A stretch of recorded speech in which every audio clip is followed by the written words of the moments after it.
शनी जेव्हा वक्री होतो ना, तेव्हा तो केवळ आपल्याला बाह्य जगाला नाही, तर आपल्या अंतर्मनालाही विचार करायला लावतो. 2025 मध्ये शनी मीन राशीत वक्री होणार आहे आणि मेष राशीसाठी हा काळ म्हणजे कर्म, संबंध आणि प्रतिष्ठा यांची एक खोल तपासणीच आहे. मेष राशीचा स्वभाव धडपड करणारा, ऊर्जावान आणि पुढे झेप घेणाराच असतो. पण शनीच्या वक्री दृष्टीखाली या ऊर्जेला संयम, सहनशीलता आणि शिस्त या कसोट्यांवरती परखले जाते. या वक्री शनीच्या प्रभावामुळे मेष राशीच्या जीवनातील धन, दाम्पत्य व कर्मक्षेत्र या तीन प्रमुख भागांवरती खोल परिणाम होत असतो. आणि हे परिणाम केवळ अडथळे नाहीत, तर आत्मपरीक्षण करून बदल घडवून आणण्याची संधीही आहेत. बृहत्पराशरी होराशास्त्रामध्ये असं सांगितलेलं आहे, शनी स्थूलो नीलवर्णश्च दीर्घशैव शनेश्चरः मंदः कृशांगो विप्रप्रियः क्रूर पिंगललोचनः. बृहत्पराशरी होराशास्त्र अध्याय 3 श्लोक नंबर 23 मध्येच असं सांगितलेलं आहे की शनी हा स्थूल शरीराचा, निळसर वर्णाचा आणि दीर्घगामी चाल करणारा आहे, म्हणजेच तो मंदगतीने चालणारा आहे. क्रूर स्वरूपाचा आणि तप्त तांबट डोळ्यांचा आहे. या श्लोकानुसार शनी हा धीमे पण ठाम कर्माचे प्रतिनिधित्व करणार आहे. जेव्हा तो वक्री होतो व मीन राशीत जातो, तेव्हा त्याची ऊर्जा अधिक अंतर्मुख व कर्मविषयक तपासणी करणारी बनते. मीन रास मित्रांनो ही एक गूढ आहे, जलतत्व प्रधान राशी आहे. आध्यात्मिक आणि मोक्षदायिनी राशी आहे, कारण ती मोक्ष त्रिकोणात येत असते. जेव्हा शनी मीन राशीत वक्री होतो ना, तेव्हा तो व्यक्तीच्या आत्मा, अंतर्मन, स्वप्न, गुप्त कर्म आणि मोक्ष वृत्तीवरती प्रभाव टाकत असतो. वक्री शनी म्हणजे काय की कर्माच्या जुन्या देण्या घेण्यावर लक्ष केंद्रित करणारा काळ. आणि याचा मेष राशीवर प्रभाव कसा येतो, कारण की तो मेष राशीपासून 12व्या भावात वक्री झालेला आहे.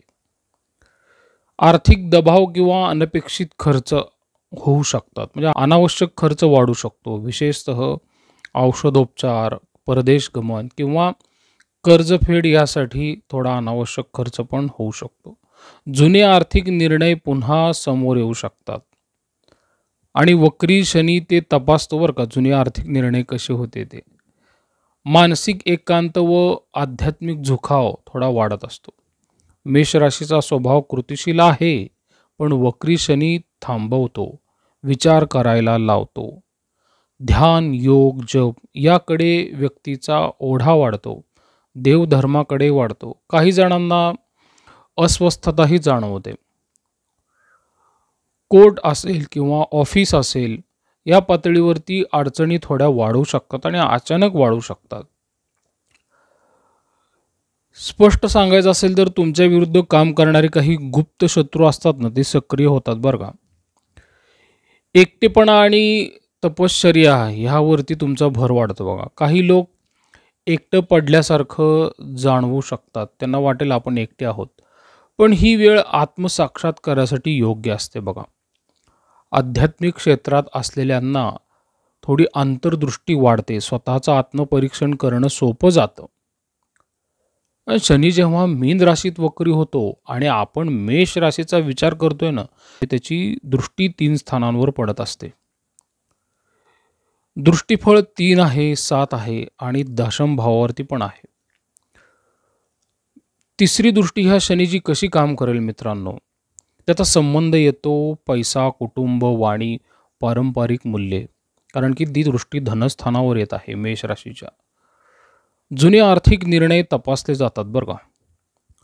पैशाचा साठा करण्यासाठी थोडा संघर्षही होऊ शकतो आणि बोलण्यामध्ये थेटपणा येतो, पण रुखरुखीतपणा जाणवत असतो.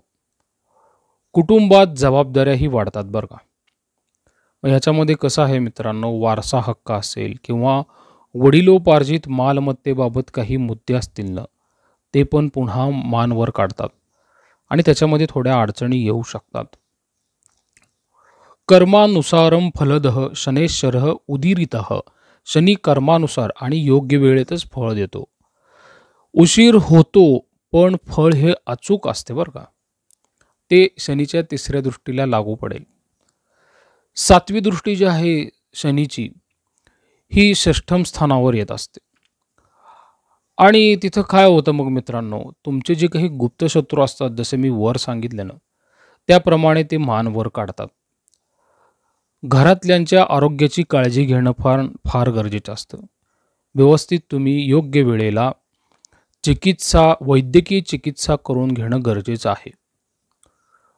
त्याचबरोबर तुम्ही ज्या ठिकाणी काम करता की नाही, त्या ठिकाणी सुद्धा काही गॉसिप्स असतात, अशाच मारलेल्या गप्पा असतात, त्यामुळे तुम्ही अडचणीत येऊ शकता. त्याच्यानंतर कोणत्याही गोष्टीबाबत जर तुम्हाला असं वाटत असेल की इथं वाद निर्माण होतोय, तर तो विषय तुम्ही तिथंच थांबवणं गरजेचं असतं. कारण की षष्ठम स्थानावरचा शनी जो आहे, तो कदाचित थोडे वाद जे असतात ते टोकाला नेतो.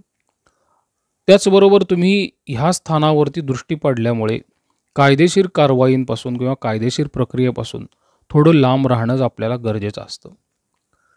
याचबरोबर काय होतं मित्रांनो, ह्या शनीची जी दृष्टी आहे ती 10वी पण आहे आणि ही भाग्यस्थानावर येत असते बरं का. आणि आपल्याला सर्वांना माहिती आहे की भाग्यस्थान जे आहे हे नेहमी आपल्या नशिबाला साथ देणारं स्थान आहे. मग मेष राशीच्या बाबतीत काय होतं, तुम्हाला यश मिळेल, पण जी काही कामं असतात आपण करू इच्छितो त्याच्यामध्ये थोडा विलंब लागतो. उदाहरणार्थ एखादा विद्यार्थी परदेशामध्ये असेल, तिथं तो काही इंटर्नशिप्सला किंवा जॉब्सला अप्लाय करत असेल, तर त्याला त्याच्यामध्ये वेळ लागू शकतो. त्याला बऱ्याच वेळा रिव्हिजन्स कराव्या लागतील, बऱ्याच ठिकाणी त्याला ॲप्लिकेशन्स द्यावे लागतील, मग कुठंतरी त्याला यश मिळू शकतो. त्याचबरोबर परदेशी विजाची काही कामं असतील, त्याच्यामध्ये पण थोडा विलंब होऊ शकतो.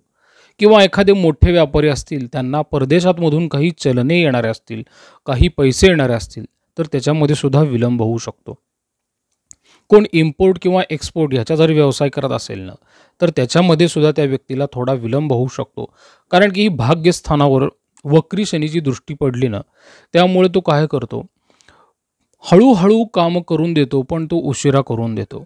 मग तिथं तुमचं आत्मपरीक्षण, संयम तपासणं हेच शनीचं काम असतं. शनी मित्रांनो, एक माझं बऱ्याच वर्षाचं ऑब्झर्वेशन आहे, निरीक्षण आहे, की तुम्हाला अपयश देत नाही, फक्त जे काही यश द्यायचं आहे तो वेगवेगळ्या टप्प्यांमध्ये मिळवून देतो आणि ते मिळवताना तुम्हाला ते जाणीव करून देतो की सर्व काही परमात्म्याच्या इच्छेने घडत असतं आणि तुम्ही फक्त प्रयत्नच केले पाहिजेत.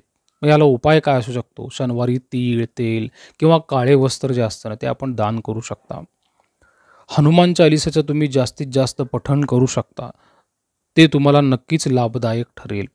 थोडाफार जी तीव्रता असते वक्री शनीची, ती तुम्हाला त्रासातून मोकळी करून देईल. वडीलधाऱ्यांचा आशीर्वाद घ्या, वृद्धांची सेवा फार गरजेची आहे.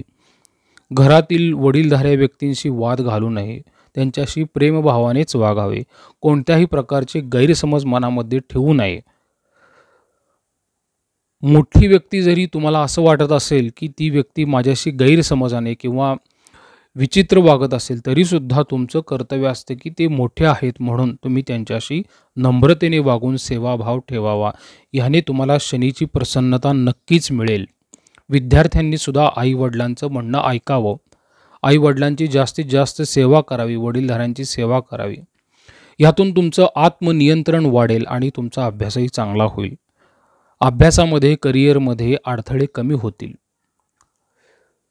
याचबरोबर मग तुम्ही शनिवारी मारुतीचे दर्शन पण घेऊ शकता किंवा रोज मारुतीच्या दर्शनाला गेलं तरीही चांगलं आहे. गरिबांना सुद्धा तुम्ही कपडे दान करू शकता, त्यानेही तुम्हाला शनीची प्रसन्नता मिळू शकेल. मित्रांनो, शनीचे उपाय असे कुठले कर्मकांडावरशी फारसे आधारित नसतात, कारण की तो कर्मप्रधान ग्रह आहे. आणि हे जे आहे कर्मप्रधानत्व शनीचं, हे आपल्या जुन्या लोकांनी सांगितलेलं आहे. म्हणून तर पूर्वीच्या काळचे जे राजे लोक होते की नाही, ते त्यांच्या वाढदिवसानिमित्त किंवा एखाद्या पुण्यतिथीनिमित्त एखाद्या महिन्यातल्या ठरलेल्या दिवशी अन्नदान किंवा वस्त्रदान हे करत असेल.